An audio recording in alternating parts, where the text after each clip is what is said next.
Hey friends, and welcome back to Post-Mormon Parenting. I'm Rachel, and this morning I have a special guest. His name is Nate, and he's going to share with us a little bit about his post-Mormon parenting experience, and it's really interesting, and so I'm super glad to have him on this morning. Nate, thank you so much for being here, and can you introduce yourself a little bit for us? Thanks. Good morning. Yeah, I'm Nate. I'm in Salt Lake. I get to be walking distance from Temple Square, which is fun. Nice. And I'm a single father of 3 sons. And in my parenting experience, I've actually had 10 children at different times in my home, which has been really exciting. I was a foster parent and was just really lucky to have had some really kind of exciting and diverse experiences with children. And I was thinking about last night, still learning a lot. Like I was talking to my kids about the subject of post-Mormon parenting, and they talked about their background in the church, like their memories of church attendance, and the impact on their lives and how it's changed. And that was really interesting to me. Part of my story as well is that I am I'm a medically retired combat veteran. And that was a big part of our family story. And so I'm not working now, and I'm just dedicating all my time to my kids. Nice. That's the opportunity that I got after about 12 years in the Army. Wow. Well, I think of it as like getting my time back, because there were years at a time that I was away from my family. Man, so hard. So nice to be able to make up for that lost time. I love it. That's It's awesome. been really fun. You have so many cool experiences, and I'm eager to dive right in. Can we start with your upbringing and tell us a little bit about where you grew up and what family life was like for you? Yeah, I was born in Salt Lake, and I have memories of growing up in Sandy, but we moved to Oregon ultimately, and I was raised there. I was raised in my mom's hometown. And so that provided a different perspective than I might have had if I'd have grown up in Utah. My parents were both born in the church.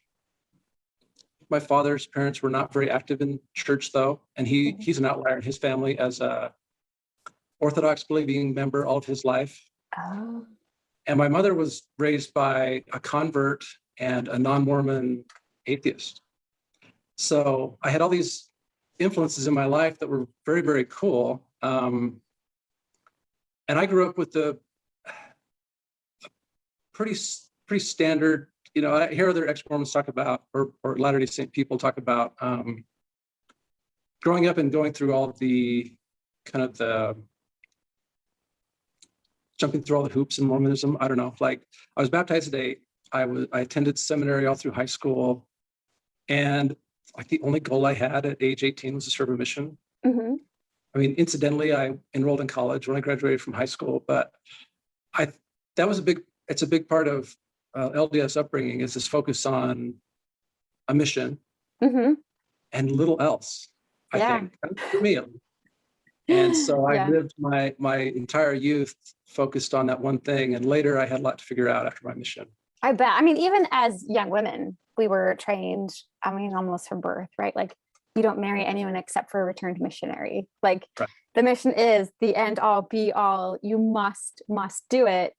And you don't even get to be a good marriage prospect if you don't, right. in or areas of Orthodox Mormon areas. Yes, and I faced that later. And so growing up, there was a lot of tension about LDS practice and spirituality, because my father is a very Orthodox believer. He decided, I think, to just always try to follow the letter of the law with LDS practice. And my mom's a lot more nuanced. And so there were arguments sometimes about how to practice, whether or not we could swim on Sunday, for example, because our family would be doing that. My cousins were heading to the pool, and there was a discussion about whether or not that was breaking the Sabbath, and things like that. Sounds so tense. Yeah, sometimes it was quite tense. And there were, discussions about R-rated movies, and the resistance to, or I don't know about resistance, but the guidance to not allow youth to date until they're 16. So, I mean, all those kind of like, I think pretty typical LDS practices were a part of my upbringing. I remember a late night Sunday discussion about miracle of forgiveness. And I was just eavesdropping on a conversation when I was pretty young. And they talked about a lot about sin. There's a lot of damaging ideas in that book. And of course, I didn't realize that at the time. So I was hearing things about like sort of a pressure to be virtuous at all costs. And I don't remember, I haven't read the book, but I've heard quite a bit about it from family discussions and other settings. And yeah, there's some damaging ideas there. And I remember being afraid of dating a little bit, afraid of women, like interacting with women, because of this fear about sin and, the LDS idea of virtue, I guess. So that makes sense. It makes so much sense. Yeah, I felt a lot of pressure. And then as a young person, you feel desire and constraint from religion. And that's kind of a tug of war as I started to date. And always for me, internally, and I don't think I discussed this with maybe anyone growing up, but this tremendous tension about spirituality. I never felt the Spirit the way that Latter-day Saint people describe it. I felt a vacuum. And so that vacuum was like troubling. Of course, you're told to, or I felt like I was told to, I can't remember exactly how it's termed, but like all I can think of is fake it till you make it, right? If you bear the testimony is grown by bearing it. That's right. Your testimony is found in the bearing of it. I'll have to find that quote and put it up on the screen. Okay. But yeah, that was huge across everywhere. That was part of our correlated curriculum. I think that it is that idea of you fake it till you make it. You keep bearing your testimony and telling everybody how you know this is true. And as you do, you're promised that then you'll have the confirmation from the Holy Ghost that what your words are saying really is true. Yeah. And I was surrounded by good people. So I didn't have a lot of, I didn't feel a lot of doubts about like LDS belief, except for that one aspect as far as like my own spirituality. Because the youth group was pretty strong when I was growing up, and I was surrounded by fun people. We had ward dances and activities that were all fun and good experiences. And so that was all enough to make me think that the church must be good and probably true. Yeah, the good fruits, right? By their fruits you shall know them. So if all these fruits are good, then what other logical conclusion can it come to? Then it must all be true, all of it. Yeah. So at this point, you're not really feeling like you have a whole lot of your own spirituality. Do you feel like that's your fault, or like that's your failing? Or is this maybe a shelf item that you're thinking maybe the church isn't really true, that I'm not getting these answers that I'm promised I'm supposed to be getting by doing all the praying and fasting and scripture studies and all the attending of the church activities and worship services? Do you remember how you kind of felt about that, if it was like one way or the other? I think I felt like I was on a journey, that there was something that I needed to continue to work towards, that ultimately I would receive a strong witness, some kind of spiritual experience. Because you read about that in scripture, including the Book of Mormon, about wrestling in prayer and doing enough work essentially to like qualify you for a spiritual experience. Yeah. And so I started working on that in high school. There was a moment when we were hunting deer out on my friend's property, and we split up, and I sat on a rock, and like it was my moment. For some reason, it occurred to me then that like right now, I had the faith, I had the peaceful setting. Now I would have a spiritual experience. And I sat there for an hour or two, I think, in silence, like feeling the silence from any deity. Like I didn't feel anything. I felt very disappointed. That was maybe my first shelf life. Wow. And I was maybe 16. So. Wow. And that troubled me enough that later, when I was standing in the doorway of the MTC, I didn't want to go in. I told my mom, this is like maybe the first time I said out loud that I had these doubts. I said, I don't want to go in there. I'm afraid of what's going to happen in the MTC. I didn't feel maybe like worthy or called to it, maybe spiritually. And she said, well, you don't have to go in there, but here I am standing there with my bags packed and my new suit on. Yeah. So Yeah. I walked through the doors, but it got harder and harder after that. I think that's really cool. And I think that says a lot about your relationship with your mom, that you were able to say that to her. Because I think that must have taken a lot of bravery to be like right there, right then. Almost it's like you're past the point of no return. You know, you've already got your papers and you've already got your call. You've already got your luggage and all the things that you bought. You're like so prepared for this. You're just, all you need to do is walk in the doors and start the training program at the Missionary Training Center, or MTC for short, for those of you watching that aren't familiar with that. And then to say to your mom, I don't know if I can do this. That's huge. I think that's really, really courageous that you're able to say that. And that you didn't just fall into this, I want to say this common thing that happens to a lot of us who grow up in the church, who grow up at any church that's like a high demand religion, that's like, you need to gain your own testimony of this. We go into this like confirmation bias at where, let's say I'm out in the woods and I'm praying and I feel peaceful because I'm out in the woods and it's a really nice, peaceful place, but I feel peaceful. And so I feel like, oh, that must be an answer to what I'm praying about. That means that the whole church is true and God is talking to me and he's using the Holy Ghost and things like that. Sorry, my cat is being a little bit distracting to me.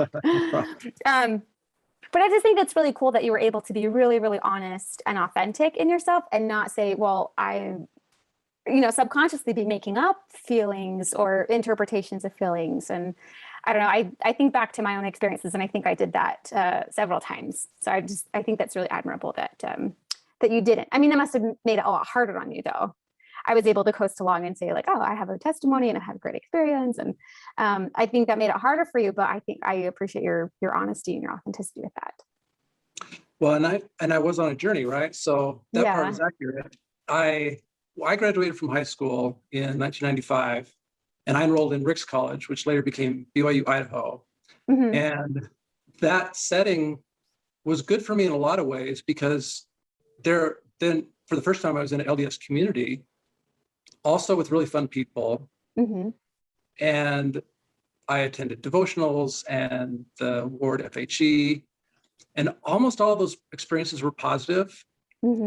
But I didn't feel strong spiritual feelings, but it didn't matter as much to me for some reason. Like I put that on hold and I was looking forward to serving a mission. I had that year to prepare essentially.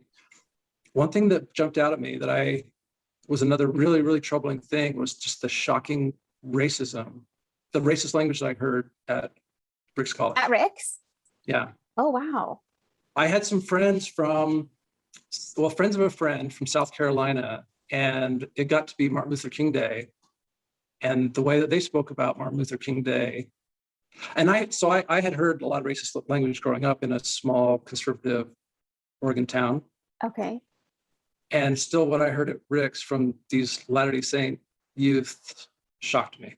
Wow. And it was kind of a wake-up call for me because as I heard that language, I think I started to piece together the legacy of things like the priesthood ban and the racial language in the Book of Mormon and things like that. And so that was maybe item number 2 on my shelf. I thought, well, if they don't feel constrained by their faith from using racist language like this, then what's the value of their faith, right? Like there was some dissonance there for me. Like these are believing Latter-day Saint people who also probably wouldn't hesitate to mistreat people because of their race. Wow. So. Yikes. And did that make you reflect on past leaders of the church? At that point, were you having any kind of feelings about like maybe the values of the leaders of the church are not lining up with my values, or was it just, well, these students? It was just these students. Okay. As I reflect back, I don't think sometimes I think I was a late bloomer. Like I was introspective in a way when I was young, but I wasn't like maybe mature enough I wasn't putting all the pieces together. I hadn't maybe had like a religious education that was wide enough in scope for me to think about, oh, cause and effect, like David McKay was a racist, and so kids are racist, are using racist language. Didn't put that together then. Yeah. So much of that is just swept under the rug, and gone down the memory hole of history, Definitely. all the racist policies and things that were said over pulpits by general authorities that you don't really know until you start digging into it. So, Yeah, well, it shoot. took some years for me to put it all together. So Yeah. at Rick's, I guess at Rick's, I put in my mission papers and I got a mission call to Texas. Okay. And Where in Texas, if you don't mind saying? yeah, it was a San Antonio, Texas mission. And so I Okay. served in, I can't remember, I served around Austin most of the Okay. time. And that was a very cool place. I enjoyed that. And excuse me, and I enjoyed getting out of my hometown and to, live in another state. Mhm. There were quite a few things I enjoyed, but my third companion on my mission was like a 28-year-old kind of pro-polygamy. He had a really interesting theology that I had never heard before. What was he doing on his mission when he was 20? So for those of you who don't know, men go on missions typically at age 19. And if they're older, they're not really supposed to be going. Like they have to get special permission to go if they're older than that. Say like for someone who might have converted to the church later in their life and still want to serve a mission, they have to get special permission. Now, as of a few years ago, the age has changed down to 18. Men can go in there 18. Women go at age 19 though. So what was this guy's story? Why was he there when he was so old at the ripe old age of 28? Yeah, I was 19, he was 28. I remember him talking about a few things, and it's been long enough now that, some of my memories are hazy, but I remember him saying things like, the church is true, but the leaders in Salt Lake right now are apostates. Their job is to keep the lights on and run this machine, this church organization. And our responsibility as members of the church are to receive our own revelation. Wow. Like the principles of the church were true, but the leadership was in apostasy, which once he said it, it started to kind of click for me. Some pieces started falling into place because my mission president, I don't remember his name, and he was a decent guy, was a very, business-oriented person. We were very goal-oriented. We were supposed to, fill quotas each week and give a certain number of first discussions and second discussions. And that kind of like high-pressure, statistics-oriented aspect of my mission, I didn't like. Mm-hmm. I can imagine. It wasn't an edifying experience. Mm-hmm. And so when this companion of mine told me and showed me like Joseph Smith's teachings about like receiving the second comforter yourself, which is basically receiving like a personal physical visit from Jesus, is the way that I understood it. Oh, wow. I thought, well, that makes sense. I mean, I just am reading Joseph Smith's teachings. This must be true. So I started on a new journey during my mission to fast and pray until I met Jesus, essentially. Wow. And I imagine, I think just starting a journey like that, I feel like a person would feel like they would have to like really put themselves through the refiner's fire, really, I want to say almost like punish themselves and get themselves so like broken heart, contrite spirit, just tons and tons of hours and hours of scripture study and like major fasting and hours of prayer to qualify themselves to be spiritual enough and in tune enough to see Jesus. Yes, so, and that was exactly what I did. Okay, take us down that road, what that was like for you. So I already had a few doubts about the kind of the practice of the mission. So I stopped doing those things. I stopped proselytizing. Oh, wow. I lied about my stats for a week or two because what I was doing was laying in my apartment, fasting and praying. So I stopped eating. Oh my God. And I would rarely, over the course of a couple of months, I would rarely eat. And I would pray all day. It was a type of like scrupulosity where I was obsessed with like gaining this result, the spiritual witness. And I just descended really quickly into depression. I mean, because I didn't feel any spiritual feelings still, but I was also essentially like starving or malnourished. Yeah. And so anxious about the results that I just really got almost like instant distress from it. Wow. And so when the APs called on the second or third week and they said, well, how many first discussions did you teach? I said, none. Because I was finally being honest. Because now you're done. Now you're done with lying. You're done covering things up. You're getting a little bit jaded maybe about this whole process. And you're just going to be forthcoming and let things fall where they may. I felt like I was doing something better than they were doing. And makes sense. Who's to say? But so really quick, my mission ended really quickly after that. The APs were not very kind about that. The assistants to the president were not very kind. And what about your companion at this time? Did you still have that 28-year-old companion during this time? Until, yes. So he finished his mission during this period and he went home, and I was assigned a missionary companion who was meant to like fix me. And he was kind of brutal, very, I mean, basically just a bully. He convinced me to go out a couple times and proselytize. And he was so pushy with people that he was like putting his foot in the door. I think we almost got a couple on us one time because he was just so overbearing and so pushy and so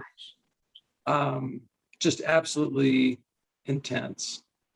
And so then I put my foot down. I said, I can't do this. I can't go out with this guy. I can't. This is even, so the result was so much worse than what had started, where my first couple of campaigns on my mission had been really like nice guys. And we had done, I think, pretty regular missionary work. And so I go to a scrupulous period where I'm obsessed with fasting and prayer and spiritual journey, and then a very overbearing presence out in public, pushing our message. And I think within a week or so, I was done. And the mission president showed up, and I don't think he'd really spoken to me directly about it until then. He was getting all this information from the assistants. And so as much as he knew at the time, he says, well, Nate, or Elder Bigler, are you going to get with the program or not? And I said, I can't. I just can't. I can't work with this guy. I feel depressed. I don't know if I said that word because I don't know that I even understood completely what my state was. But I said, I can't do it. I said, maybe with a new companion.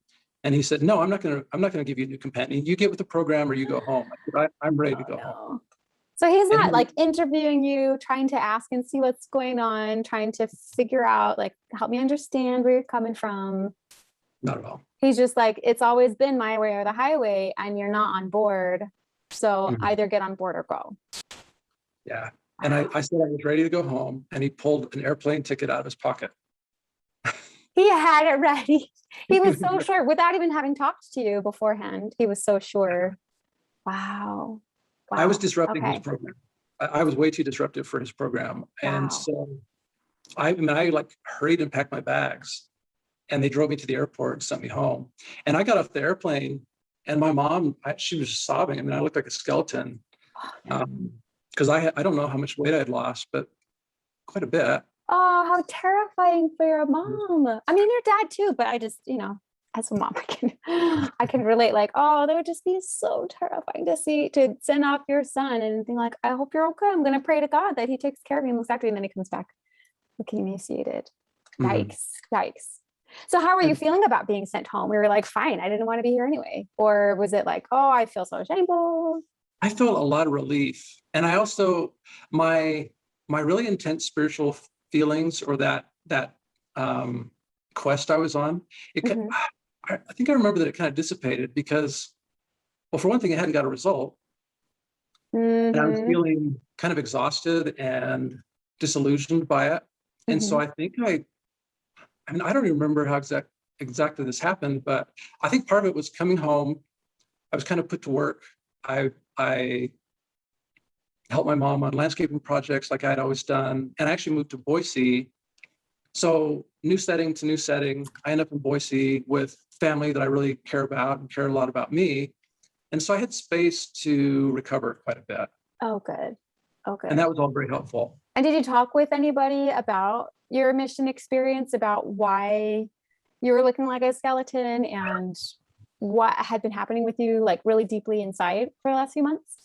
Just a little bit. I remember talking to my parents, and recognizing their skepticism, like that I was wrong. Like this whole idea that I had Oh no. was wrong. And that even at home, the program was a much lighter practice of spirituality, I guess. And I guess their skepticism helped me, but here it is another kind of point of friction. So like because I could show them, I don't remember if I did, I mean, I could show them the teachings of Joseph Smith that I think rationally, to me, even kind of still makes sense. It's like a consistent idea that like Joseph Smith saw Jesus, he said, I can, so I will. They were skeptical of that. And so I think I just dropped it and tried to kind of heal and forget about it. And so I started dating. I started going to the temple like twice a week. I mean, I was trying to salvage my like practice and faith that way by doing things that were more acceptable to the community. And then I dated a little bit, and when I told one particular woman that I dated, on the second or third date, I told her about my mission and being sent home, and she just immediately broke up with me. Like, end of the day, she said, and then it just hit me. I said, well, I'm like a dishonorable person. Like I didn't really feel like I'd done anything wrong. I hadn't done anything wrong, but I had. You didn't qualify yourself. You didn't qualify yourself to be worthy of temple marriage, maybe to a quality person. Yeah. Yeah. Well, I totally get that. Even thinking about me during those days, like I might have been that same kind of person to say, oh, you got sent home early. Ooh, I don't think I want to be involved with you anymore. As judgmental as that is, but I recognize that was my training. My training brought me up to be that way. Exactly. And I recognized that. And so I worried about my future in the church. I worried about the future of my life in a way. And coincidentally, I guess my dad had petitioned the First Presidency for me to return to my mission, and it was granted. Did you know that he was working on that? No. Oh my gosh. It was a surprise. So this is your Orthodox dad saying like, oh, I just can't wait. He's part of this. He's got this training too, that like you have to serve a full honorable mission and stay out there the whole 2 years. Yes. Shoot. Okay. So he petitions the First Presidency. They gave permission. Yes, they gave permission, and I had just had this experience dating and feeling rejected. And so I kind of grudgingly accepted. I mean, okay, I'll go. And then the process was started again. I was called to San Fernando, California, which is like North LA. Okay. And I mean, my mission in Los Angeles was kind of uneventful. I followed all the rules. I kept all the stats. I mean, I was teaching like 200 abbreviated first discussions a week or something like that. Whatever the requirement was, I did. I would contact people. I would just stop everybody on the street. Nobody escaped my attention. And so, oh my gosh. And I baptized people. I think every month we'd baptize someone, and I became a home leader, and I became honorable, Orthodox, whatever. I was trying to fill all the boxes. I mean, from outward appearances, like your mission president must be seeing this and we're like, we fixed him. He's exactly what we want now. He's exactly what he should be. I imagine your dad is probably pretty happy. Everyone's happy. Yeah. So you're making everyone happy, but inside this must be exhausting, especially after what you've been through, really trying to get your own testimony. And here you are professing over and over and over and over and over again, multiple times a day to other people, knowing that deep down inside, you haven't even really had this experience that you're teaching other people that they can have. Right. I imagine that must have just been very emotionally and mentally draining. Yeah. I had a moment of panic the day that I went home from California, thinking that I hadn't done enough. And I had worked so hard. I mean, I had really worn myself. I had worn myself just to the ground. Wow. So that scrupulosity still has a pretty good hold of you at this point. Just being manifested a different way. I went from praying to contacting people and teaching people with the same zeal, really. Gotcha. Okay. And And so then that was so then finally it was done. Finally it was completed. And my mission ended. I went home, and then I had to decide what to do.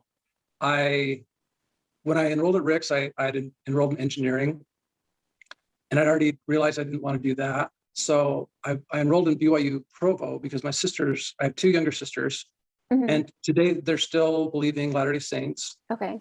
I went to BYU Provo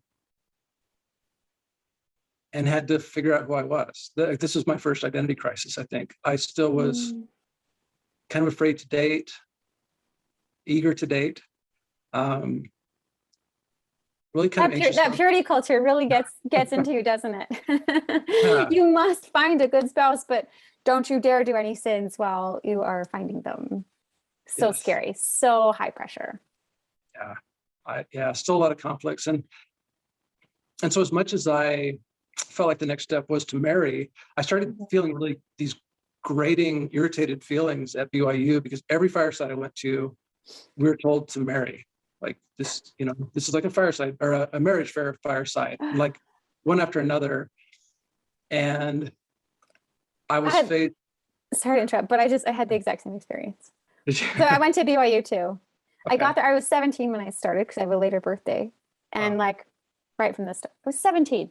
But right from the start, we're having all these firesides about like finding the one, going on dates and getting married in the temple, and don't waste time kind of thing. It's, oh man, it's the pressure. The pressure really got to me. So I can really, really relate. Okay, sorry. So you're at BYU, you're having all these one after another, like get married, get married, get married. Obviously, it's the next step in life to do for a returned missionary. Okay, so take us from there. Sorry. Well, so your experience actually, I mean, that's a good way to say it, is that the pressure, I was tired of the pressure, I think.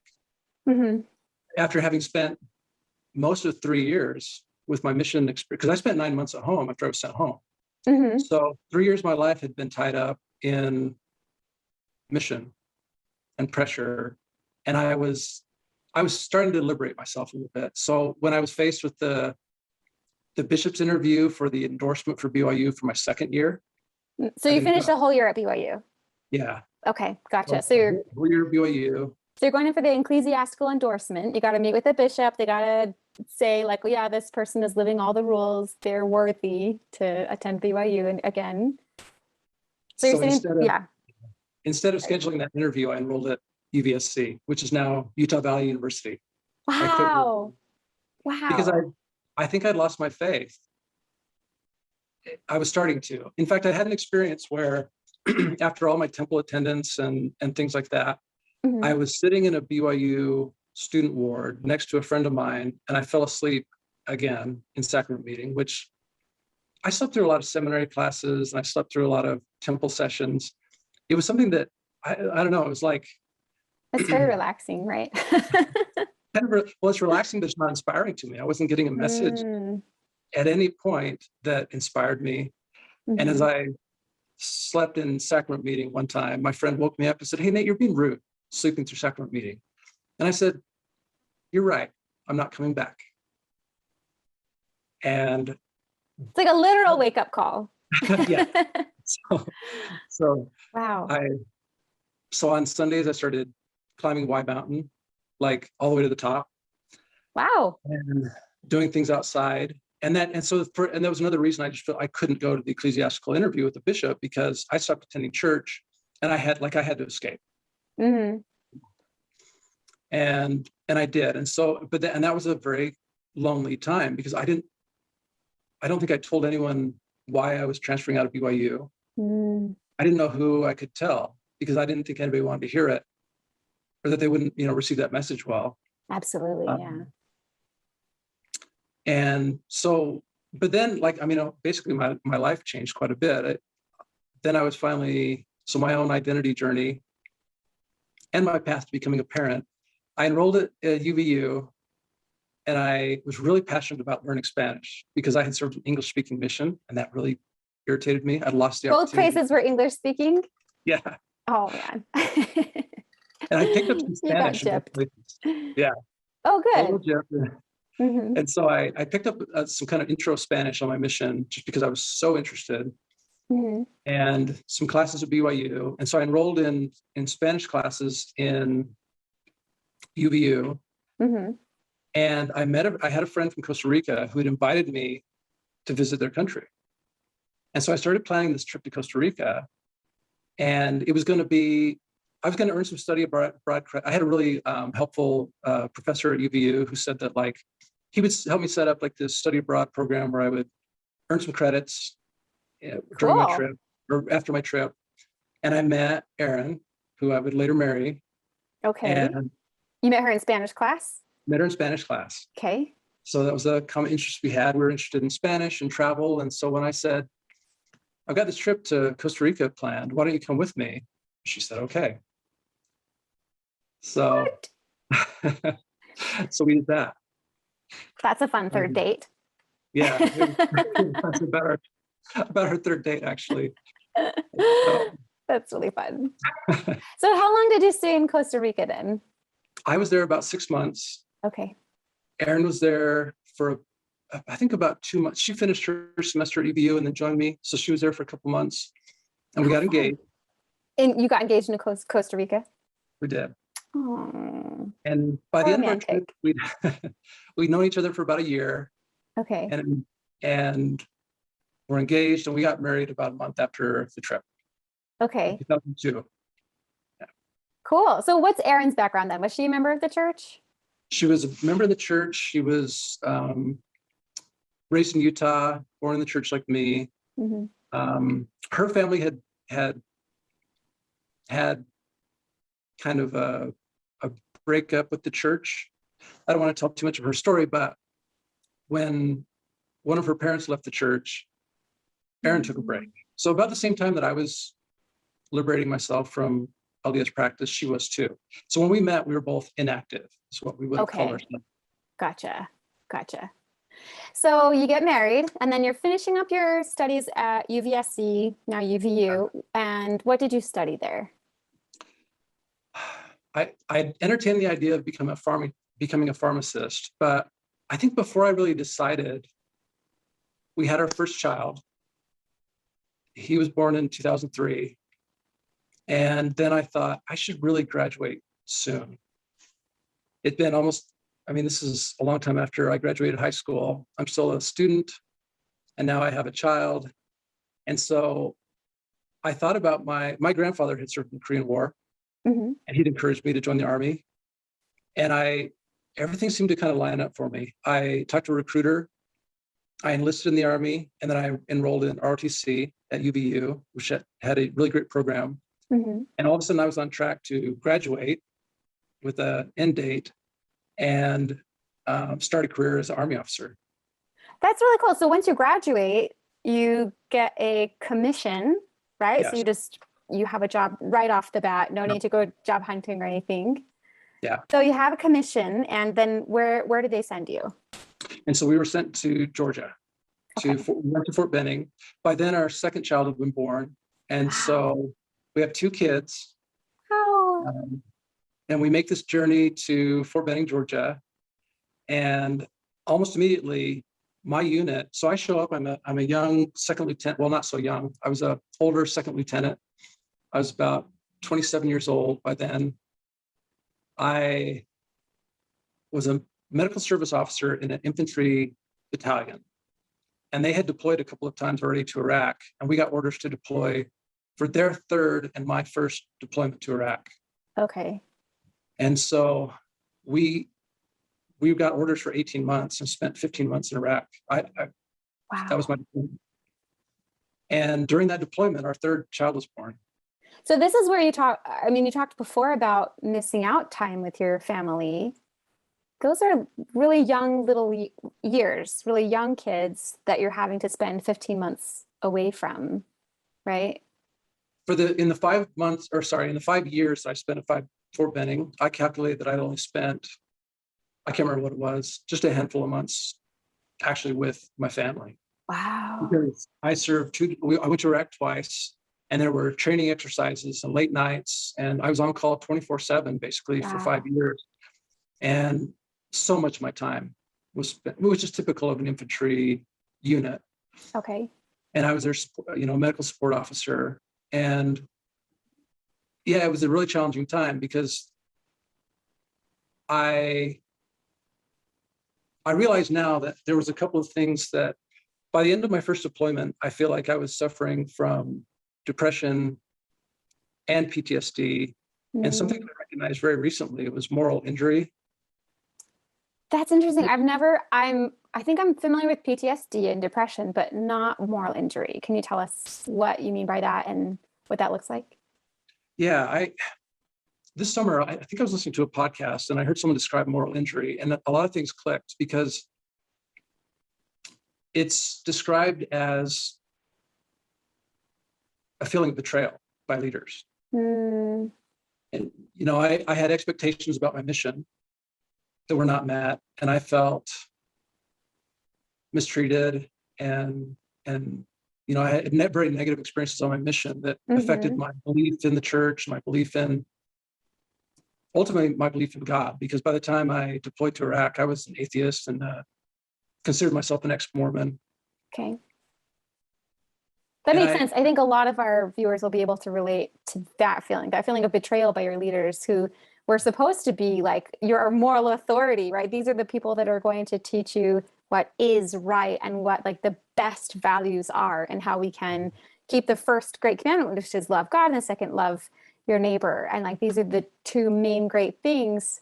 And then we see them act in ways and push us to act in ways that are contrary to that. We can feel very, very betrayed. So I think a lot of people are going to be able to relate to that. Thank you for sharing that. That's a new term for me, moral injury. It's been helpful for me to, because I divorced in 2020. Okay. And so that's a little bit out of chronology, but the reason that I mention it is because I started seeing a therapist almost immediately. Good idea. Part of my therapy, one of the things that's been really helpful is to kind of contextualize all these experiences I've had with the feeling of betrayal on my mission by leaders. And we've talked a lot about both PTSD and moral injury, because in the Army, I had expectations as well about, there's a sense, I was proud of my grandfather and what I learned about the Korean War, that there was, that we had deployed to save the South Koreans from the North Korean attack. And I'm interested in military history, and I had a lot of expectations about deploying to combat and hoping to do something that was really worthwhile. But instead, what I felt was, I was involved with two different fraud cases, basically. I testified against a soldier who went to jail for fraud, and I received threats during that process that I felt, it was like a veiled death threat almost. In so many words, he was going to find me and get me if I testified. And so I lived through that early in my military career. And then during my deployment, there was a financial fraud case that I was kind of a victim of and a witness of, and I had to account for the funds. And it's a complex thing too. So I learned just how messy, bigger picture, like how messy organizations are. The LDS Church, huge corporation, and it's as messy and complicated as the Army. Yeah, we wanted to be like, where are the good guys? Our church, where are the good guys? Our Army, our Navy, where are the good guys? We are the heroes. And we wanted to see it as black and white. Yeah, but it really is so much more complex in every organization. Very much. And the Iraq War, without getting into, for me, it was devastating to see the effect on the Iraqi people and on my friends and battle buddies that I served with. At the end of my first deployment, I was very disillusioned and hurt and not coping very well. And just last night, I talked to my kids about it because I was thinking about this interview and talking about parenting. And I told them, I recognized that after that period, there was a dark period for me. And I wanted them to know that part of that journey was me like growing, healing from so many things. And I guess there's a few things about that. Like, I feel so lucky today that I was supported by a friend like Erin. Like we were married for 18 years and we were always very, very good friends. And at one point we decided that we would divorce because we were good friends. And that was what made sense to us at the time. And that we would be very good co-parents, and we would support each other and support our kids. And that's what we have been able to do. And I'm really proud of that. Amazing. So I raised these kids and have tried to teach them, I don't know, I hope that they've learned a kind of a sense of resilience and skepticism. Well, because it was tough for me to recover from that. It took years. We went to Korea, South Korea, after Fort Benning. Okay. So 5 years at Fort Benning in Georgia. Yeah. And then from there, how long were you guys in South Korea? In South Korea for 3 years. Okay. And it was so much fun. My kids have such good memories. Oh, good. And I'm grateful for that, because I was really struggling. I was abusing alcohol, and I think kind of medicating myself that way. And that wasn't good for my marriage, and it wasn't good for my kids. Totally And understandable though. in a way. But for sure, not helpful for your family. No. Yeah. And so I guess my story with my kids kind of picks up there. Like that was when I got time to spend with them all the time. And that's where I created a lot of memories with them. Oh, good. And so we would walk out of our apartment in Seoul and just explore the city. We'd jump on the subway or the train, and we went to the mountains, we went to the city and the markets, and just had these amazing experiences. And it was really helpful for me to, I don't know, I've always been invested in my kids. And I think that was part of my healing, I guess, is to always want to be present for them. I always want to, I don't know, I always want to show up and be present for them. And so it was helpful for me, like as much as I struggled in that period in South Korea, we also made great memories and connected really well, and a lot of positive came out of it. That I'm so glad, and I can see why that would be really helpful in your healing process too. Yeah, that's so cool. Okay, so during this time, what role is the church playing in your life? You said you were atheist when you went to Iraq. Are you guys attending church at all? Any other kind of religion, or like, are you raising your kids with any kind of religion? Like, what's happening with that? Yes, during my first deployment, Erin talked to me about returning to activity in the church because it's such a good social network. That it is. She was uplifted, I think, spiritually by the church and the people, and it was a good experience for her, I think, and for the kids. They attended church until 2015. So from about 2007, during my deployment, my kids were raised in church, and I supported that because that's what Erin was interested in doing, and so I would sometimes attend church with them. I don't remember a lot of tension about it. I supported Erin and the kids attending church, and Erin was as supportive of me not believing. I mean, I don't know if maybe sometimes that was distressing for her, but I mean, I didn't believe, and I didn't pretend to, and I supported her and her activity and the kids. And I mean, I even substituted primary classes sometimes because I was friends with the branch members in Korea, and I was there for my kids. And I remember like sitting in like nursery or whatever, Sunday school, and helping kids with the lesson and wrangling kids. And so that was all a pretty positive experience then. Oh, that's great. That's awesome. So your kids are growing up in the church atmosphere, but there's not a lot of this like tension that we often have with mixed faith marriages at home. No. That's awesome. You and Erin seem like you were such a good match, like so good at co-parenting.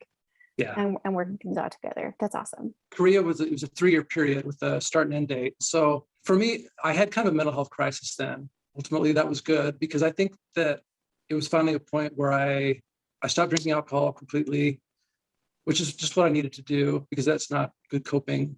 I spent a week in the hospital because in a psych unit? Psych unit. Because I guess I kind of burned out on everything, and I hadn't coped very well. But the period in Korea had ended, so we moved to Tennessee. That was my next assignment, and we bought a 2-acre plot of land. And it was another period of like healing and rest in a way. A couple things happened around the same time. My oldest told us that he was gay, and we were really supportive of him. We just said, well, I think we just said, thanks for telling us. And maybe we didn't know how to respond at the time. How old was he at that time? Then I think he was about 11 or 12. Okay. And so I think then we started learning a little bit more about, I don't know, maybe LGBTQ issues and not that we were totally ignorant. I mean, we had some friends, but here in our family was someone who was telling us that their identity was a little bit different. And so we had something to learn there. And also in this period, in about 2015, there was a really terrible policy that came out. It was this, I call it the anti-gay family policy. I don't know that it had another name. I think a lot of people call it the policy of exclusion, or POX for short. Okay. November 2015. Yeah. When that came out, and it just seemed really unfair to the church leaders were not going to baptize the children of gay parents. And I think Erin had already had some negative interactions with church leaders. And when the policy came out, she and I talked about it. We resigned from the church. So we were done. So we were done with the church. And how old are all of your kids at this time? And your then oldest around 13, maybe? 12, 10, and 8. Okay. 12, 10, and 8. Gotcha. And so my youngest asked to be baptized because his older siblings had been baptized. They've been baptized in Korea. So you got out right before your youngest was going to be baptized. But your youngest has been looking forward to this. It's like, this is my milestone. This is my event. I saw my older brothers go through this. Now it's my turn. And you leave the church right then. How dare you? So we brainstormed, and Erin baptized my youngest in a swimming pool in Tennessee. It was awesome. That is so cool. Oh, and that just warms my mommy heart too, to think that Erin did it herself. Yes. That is beautiful and so meaningful. As a woman being left out from all of those priesthood type milestones for my kids in the church, that would be so meaningful to be able to say, no, I decide for myself, this is a job that I am capable and competent and more than happy to do. There's no reason I can't. I love that she did that herself. So in a swimming pool. That's so cool. It was very cool. And then we went to ice cream because I think what my aunt was hoping for was the party, the baptism party. So we had a little party afterwards, and that's fantastic. And I also had a seizure out of the blue. So all this period in the Army that I've been through with deployments and depression and all these things, for some reason, I had this period where I was fainted a few times. And then one day at soccer practice, while one of the kids was playing ball, I fainted and hit the ground and got a concussion and had like a minute-long seizure. Wow. And I don't know why. It wasn't ever, I mean, it was, I went to the doctor and it was investigated, and I don't know what the cause was. And, but the Army handled it pretty well for me, because after all that I'd been through, I was pretty burned out and a little bit broken by then. And they started a medical board and looked at my record and said, your term of service has ended. So I was medically retired then. Wow. Wow. So you got to retire then at, how old were you? 35. Let's see. Wow. 37. I can't remember, but. That's really good. That's really awesome. As messy as we know the Army organization can be, like, that's a huge, great thing that they did. So Erin had put her education on hold so that I could graduate. Makes sense. You had little babies right off the bat. And so she'd been a stay-at-home parent and just an amazing mom for these 12 years. And then in Tennessee, she enrolled in a master's program. Okay. So she enrolled in graduate school, and I became a stay-at-home parent, and she taught me how. There's quite a learning curve. And so Erin coached me through like setting routines and, you know, and how to organize my day and how to manage the kids so that they were thriving. And yeah, it was challenging. And And then I loved it. I embraced it and really loved it. And so to this, I mean, so now I'm still a stay-at-home parent. Every other week I spend a week with the kids and just love the time with them. And the Army had off as one of the entitlements for a soldier is one final move. Okay. And we decided we could have stayed in Tennessee, but we decided to move to Utah, where much of our family was, to have the support of everyone and come back home. That's so nice to live in your family, but I feel like that's also kind of a gutsy move. Like right after resigning from the church, you're going to go to Mormon Central. Yeah. So what was that like? You moved to Utah. You moved to Orem, And we didn't know and what to expect. Yeah. I think we were a little bit nervous about LDS culture, how our kids would be treated. Yeah, you have a gay son. Yeah. And it ended up being pretty good. We only stayed in Orem for a year. I moved to Salt Lake City where Erin had a job and didn't have to commute. Cool. And Salt Lake City is a really pretty great place. So as my kids grew up, my oldest ultimately told us that he was transgender. And so we learned more and we wanted to support him. And so like we changed high schools for him. And I was so nervous on the first day. I didn't know what would happen. Changed high school so that when he transitioned, he could make all new friends as he's presenting in this new way, a new name, right? Yeah. That's huge. And that's great that he was able to change schools. Yeah. And I was just hoping that it would be smooth. And I think it was. I mean, I talked to the admin a little bit and they met him and used his new name. And there's procedures in Utah where you can submit a name change to the school through the district. Okay. So that on school records, they're accurate to the preference of the student. And so great. we kind of learned about those systems and we're able to kind of navigate through that. And it's been pretty good. Yeah. So life in Utah, it's been interesting raising what ended up being very fun, skeptical atheist kids. And I say atheist because I don't know. The kids have had periods where they've been more interested in spirituality, which we've encouraged. I know my middle son, he's attended a couple other churches with friends and he'll have this period of intense study to learn about that other religion and their theology. Cool. It's so fun to talk about. And I think we're all curious together about how people think and what they believe. And so one of the things that I've done that's been really fun is I started thinking of them as like kind of sessions with my kids. But there was a point where we moved into the one house. It has this kitchen island, which is a kind of a nice place to gather. And I noticed if I was up at night, maybe I'd be listening to music or something and hang out. The kids would start to kind of gather around. Like they'd come and start chatting with me and they'd have questions about almost anything: theology, the beginning of the universe, finances, taxes, how to be a grown-up. And so I've continued to do that ever since. That's been a fun, I don't know if it's like a parenting trick that like, instead of forcing my kids to do daily scripture study or family home evening or any other program, I often just sit and wait and see if they'll come chat with me. So you don't make an announcement and you're like ringing a bell. It's time to sit by dad, everybody. Stop what you're doing and come and sit with me, like we would do for family home evening or family scripture study or prayer or something. Yeah, no compulsion. No compulsion. They're not obliged to come in any way.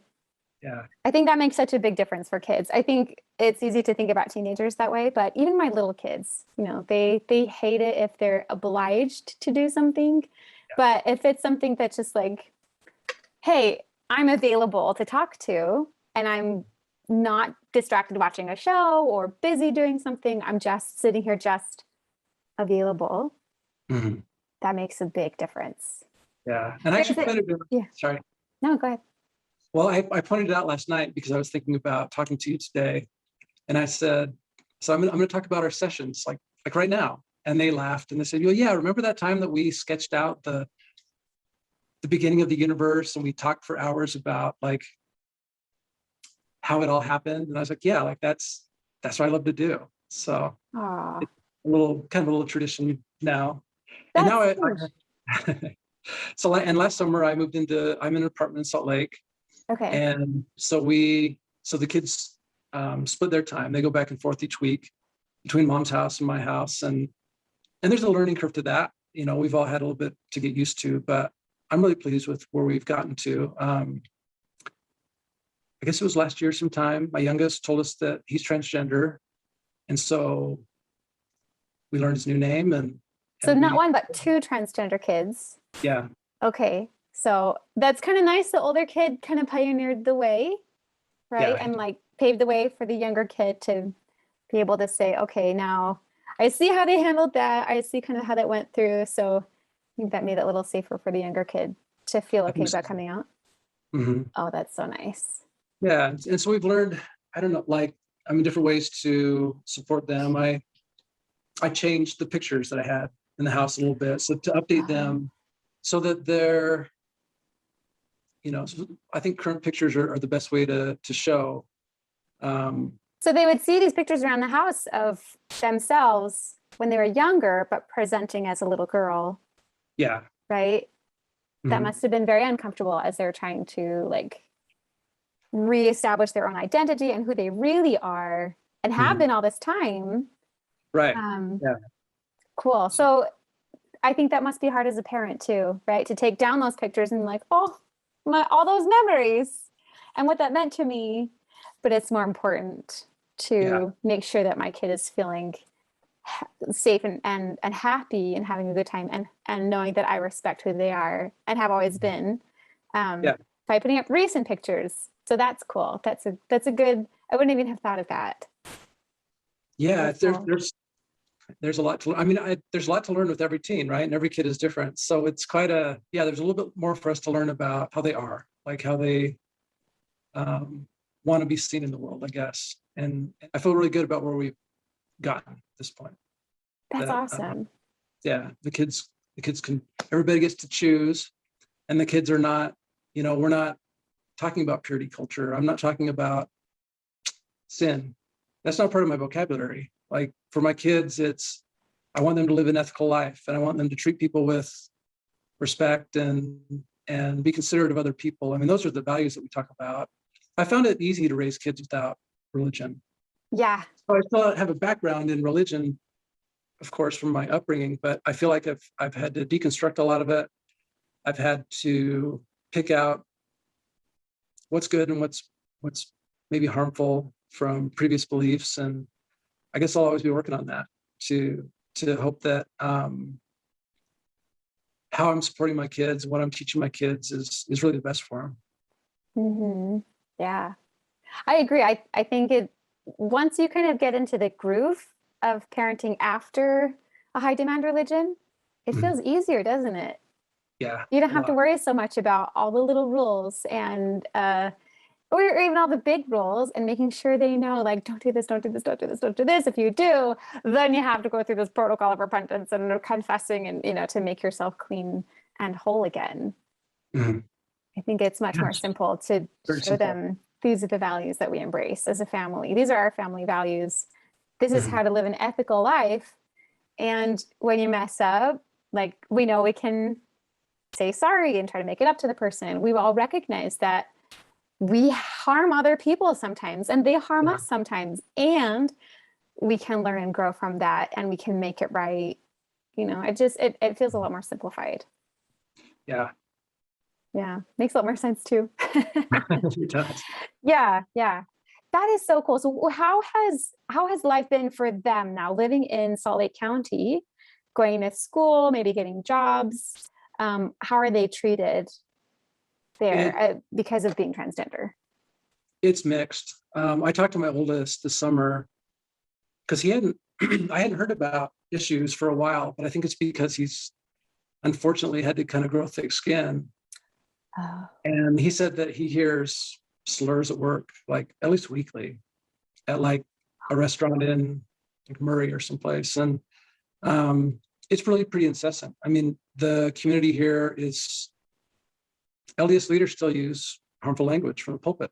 Absolutely. And I follow it so that I can kind of understand where how the the tide is flowing or whatever. Mhm. And I continue to hear the really hurtful rhetoric from LDS leaders, and my kids are exposed to that somewhat. Mhm. But what they're really, the challenge is just these basically people in the community that won't accept them. At school, things are pretty good still. At least the district that we're in has policies and accepting staff. And we haven't had a lot of issues at school, but Oh, I think thank that when goodness. kids go out and get jobs, it's more challenging, I think. Yeah. Really. And do they have therapists that they see for Yeah, guidance? Oh, good. all three of the kids, yeah. So Oh, good. and we're lucky. That's another thing. I mean, not everybody has access to healthcare like that, but it's another thing that through my Army insurance that I'm able to have all the kids in therapy, and I think it's appropriate. Great, you're still in Army insurance. Yeah, I didn't realize that was a lifelong benefit too. Oh, that's so good. it is. And because we all kind of suffered through war and You paid a really heavy together. price, Yeah. so it And seems like fair compensation. I think so. Yeah. So a current issue in Utah that I became aware of, and I don't even know if my kids are as aware of it. So in in Salt Lake County, Okay. I felt like maybe it was a settled issue that transgender kids were included in school and accepted in school. And then I found out that in Davis County and in other parts of Utah, there's a group that's using LDS rhetoric to basically fight against LGBTQ inclusion in school.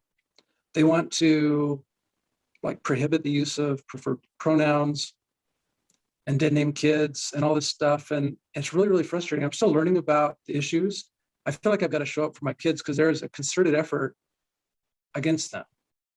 Wow. And when I went to a protest a few weeks ago, we were there early in the morning with a really great group of people, parents who were concerned about the rolling back rights and removing really helpful policies.